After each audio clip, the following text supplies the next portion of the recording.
The fireworks, I can watch it on television, no problem. I'll watch the 4th of July in the celebration. But to be outside with, in a park or someplace where there's fireworks going on, I don't do that.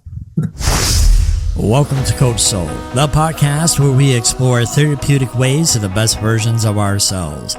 I'm your host, Steve Hudgins. I'm a licensed professional counselor dedicated to helping you navigate life's challenges. In each uplifting episode, we'll discuss mental health, relationships, self-care, emotional well-being, and personal growth. Join me and with my co-host, Kenya Evelyn, a therapeutic life coach, where sometimes we'll even welcome special guests to our show that share their experience and expertise. So let's embark on this transformative path together and discover a healthier and happier you. Hey, welcome back.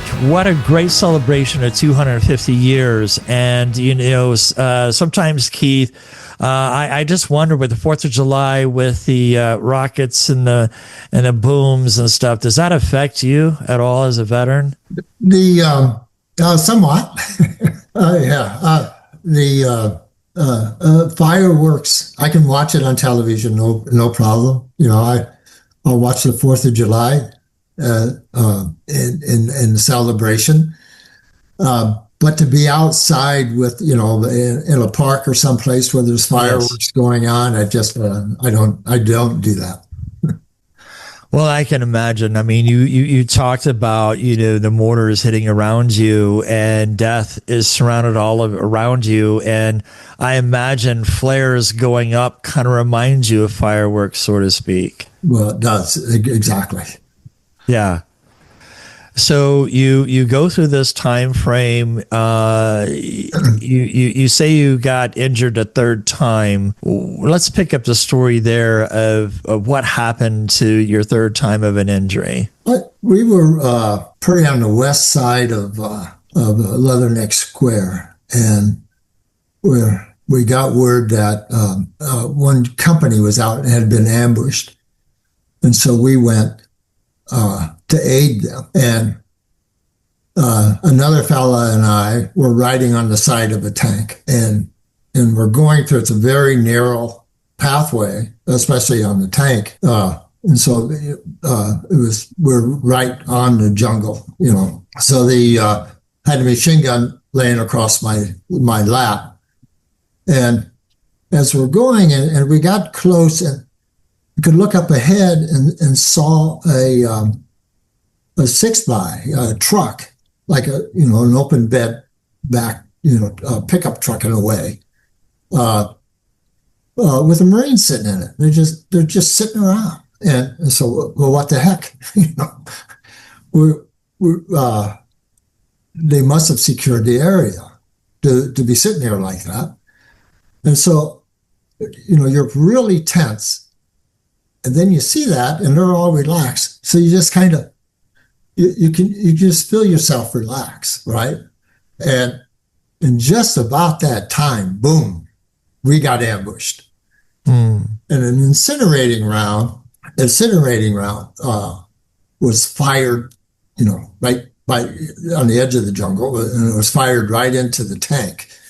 And so when it hit the tank, some of it did penetrate the tank, but a lot of it ricocheted. And so when it ricocheted, part of that hit the fella next to me in the neck, and blood went all over me from him. But it hit me in the leg and in my foot. So it was incinerating, so it just burned into I just got a brand new pair of jungle boots. I was wearing those old black leather heavy things for the whole time I was there, and I just got these brand new, and so, but it's so strange because there's dust or smoke or something all around us, and presumptuous for me, I felt myself rising, and so I thought I was dead. And then the tank commander yelled, "Get off the tank!" And I knew that wasn't God talking. So I jumped And because then I thought, well, I'm not even wounded, and I jumped, and when I hit the ground, I knew I'd been wounded, because that hurt. But so the fellow next to me and me, we were medevaced out of there. Spent the night in a field hospital in a place called Wei Fuhai, and from there went to Tokyo to Alaska to Andrews Air Force Base, Air Force Base to Illinois to Chicago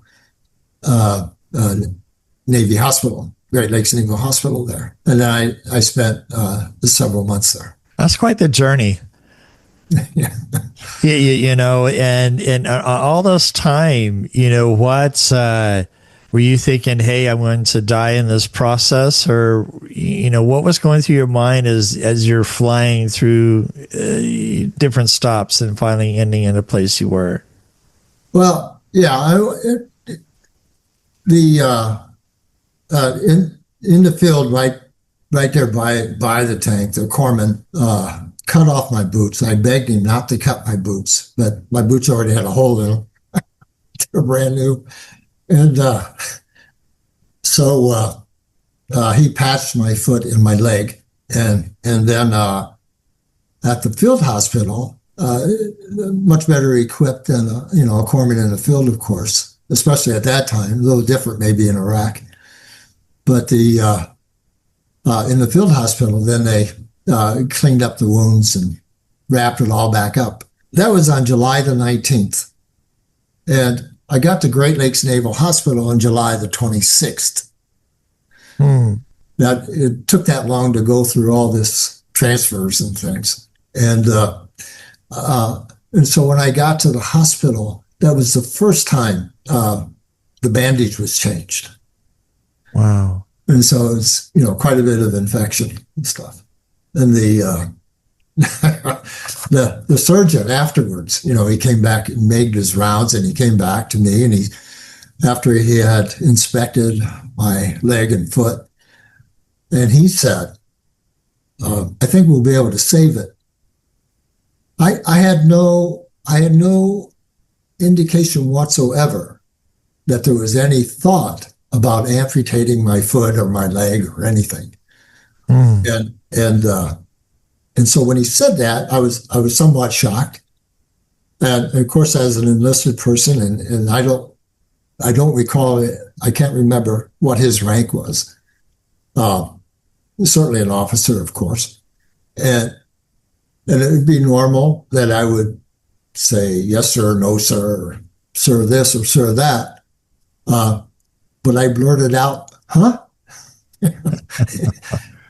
And so it was, that was an interesting thing too. It didn't dawn on me for a very long time afterwards. But on the ward I was the only one who did not have something amputated. Wow. Everybody either had an arm or leg or amputated. It was the amputation ward. How would you explain that, Keith? No, I didn't want to. The only thing is that was their intention, I guess. I just when you hear stories about that, it's you can't help but to think that's some divine intervention there. And, that's a hard question because, I had someone who ran in the Boston Marathon and the explosion went off, and I said you were very fortunate. And she got angry at me because I had mentioned God in that phrasing. And she goes, how dare you? Because why did I get to live, but an 8-year-old boy died? Why wasn't it me? And we face these difficult questions, Keith, and here you are. You have this ability that there is no amputation. What do you do to explain to people that hear these stories and think, you deserved it, or, there is no such thing as a God. It was just by chance. It was Buddha that saved you or something like that. Yeah, there's no question in my mind. I truly believe with all my heart that even though I've been wounded, I still lived. I have a mission today, even after, I certainly have purpose in my retirement years. And that purpose is to tell my story. For sure. How I recovered through God's recovery plan. And in my days in Vietnam, I don't know if I do believe that God had more for me to do than to die in Vietnam jungle. That's not saying that those who did die didn't have anything else to do. I'm just saying I see it as my responsibility to do more. Because I did live through that. And I don't know if that was the reason. I don't know if the reason was because my mother prayed for me every day. And maybe it wasn't her prayers, maybe it was her friends' prayers. But I believe God had something to do with it. So you begin this recovery. What do you think helped you to that time period in recovery? What you mean while I was in the hospital? Yeah. What do you think helped you during that time of recovery? I mean, did you have family that reached out, finally figured out this is where you're at, or what happened? Well, the day I got to Great Lakes Naval Hospital, and as I went from the airport in a van, which was crowded, because we're all lying down in the van, and there's two rows, I guess. But my foot kept hitting the roof of the stupid van. That I knew was happening. But when we got to the hospital, my family was there, and my mother and a few of my brothers, and so it was that was emotional. You get to see mom again after the years of just fighting. Did you feel at that moment your anger recited? Yeah, my anger at God went away. It had plenty of opportunity to go away at different times. Yeah. Okay. And that wasn't you. That wasn't the end of you in the Marine Corps. You still continue in the Marine Corps. Yeah. So I was there. I was in the hospital for several months. So then, towards the end of July until just about Thanksgiving, and then from there, I went to what's called I&I duty. It's instructor and inspector, and we trained reserves on the weekends and weekend a month, and a couple of weeks in the summer, you go out to San Diego. And but our main duty at that particular time was to notify next of kin when their Marine was wounded or killed in action. There were many times and many occasions for that to be much harder of notifying family than actually being in combat. Yeah, you kind of make it sound combat was a piece of cake versus being able, and that's very, it is a very humbling, difficult experience. In the Army, we have these, I forgot what they call them, but we go through these cycles. And I remember a cycle that we went through as funeral detail. Some of us shot the gun salute, some of us folded the flag, some of us carried the casket. It's a very honoring, humble experience to do even the funeral. But it's an undaunting, I think, would be where I believe that's where your title came from, the Burnout, God's recovery plan. Do you feel that kind of started burning you out, just repeatedly telling people, hey, your loved ones passed away? I started drinking pretty heavy at that particular time. Sure. And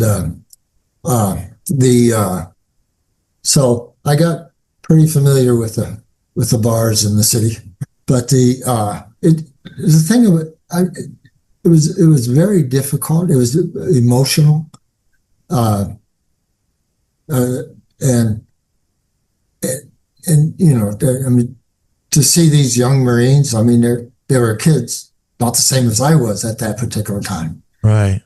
and to or see a young bride, come to the door with a baby in her hand.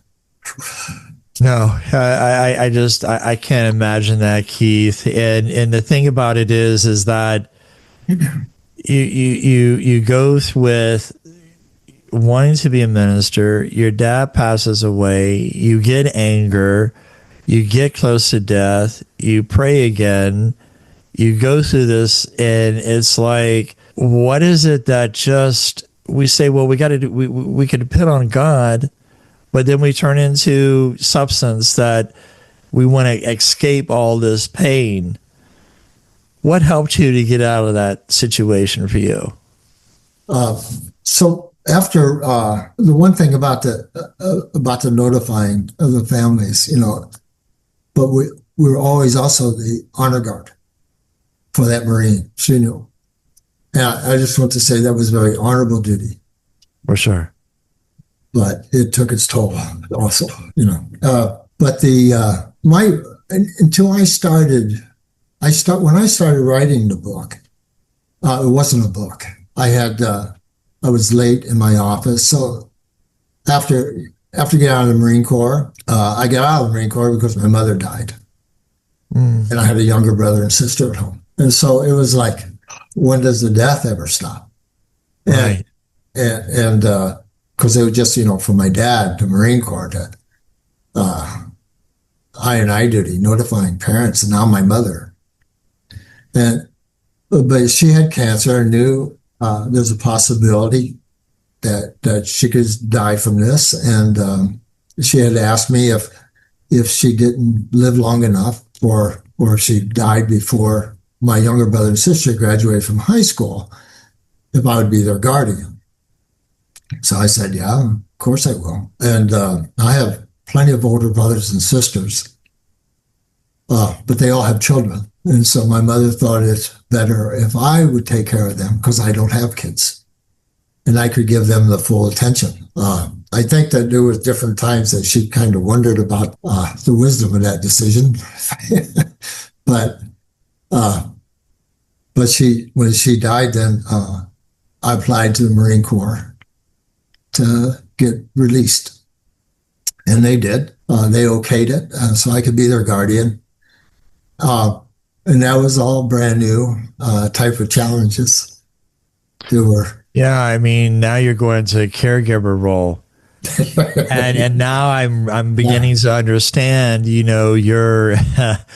your book when it comes to God's recovery plan. I mean, you've been through so much. And you get out, you're there for your mom. What sparked, we get about 5 or 6 minutes left.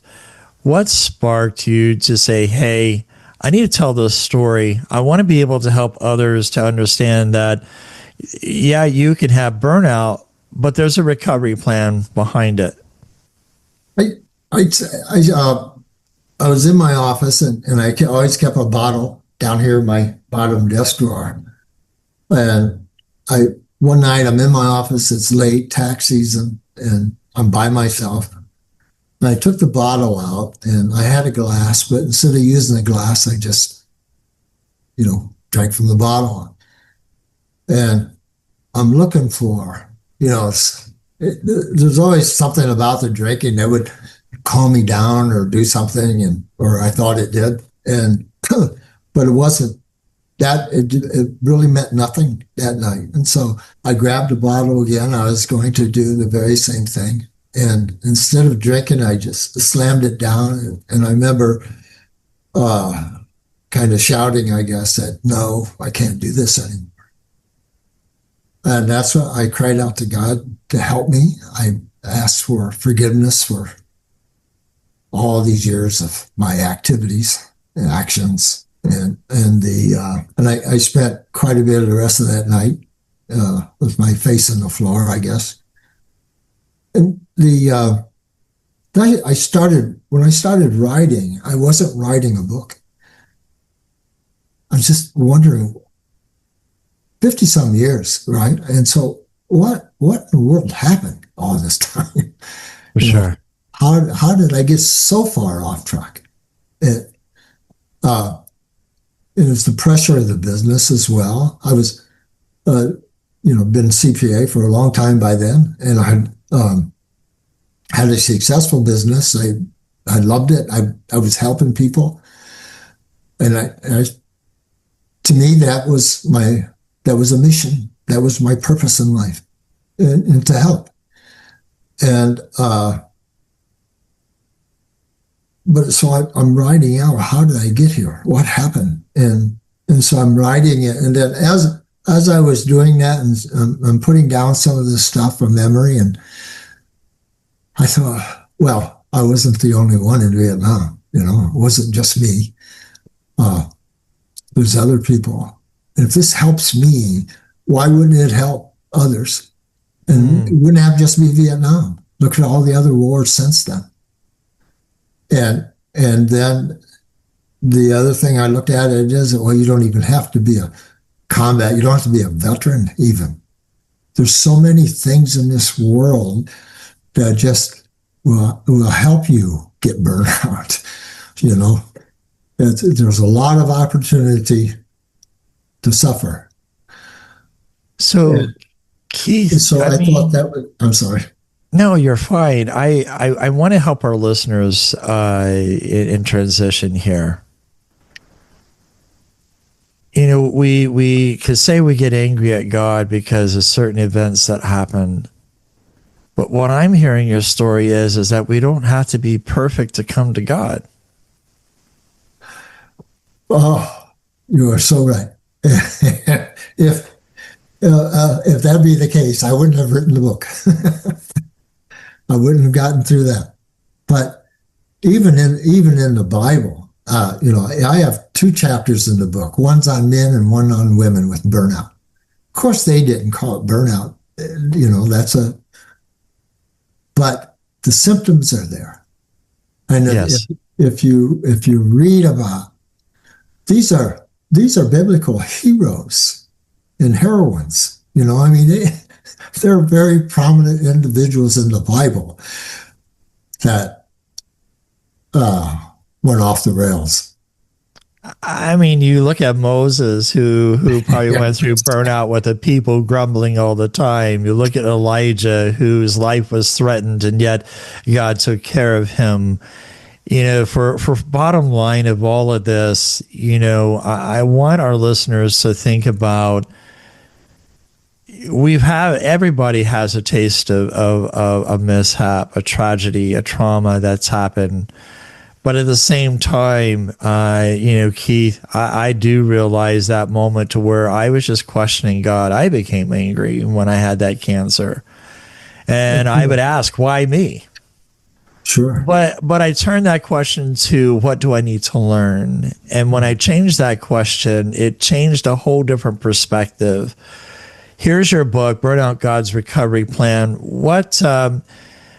for the last couple of minutes we have, Keith, what would you say would be the main purpose of your book that you would like for our listeners and viewers to know about?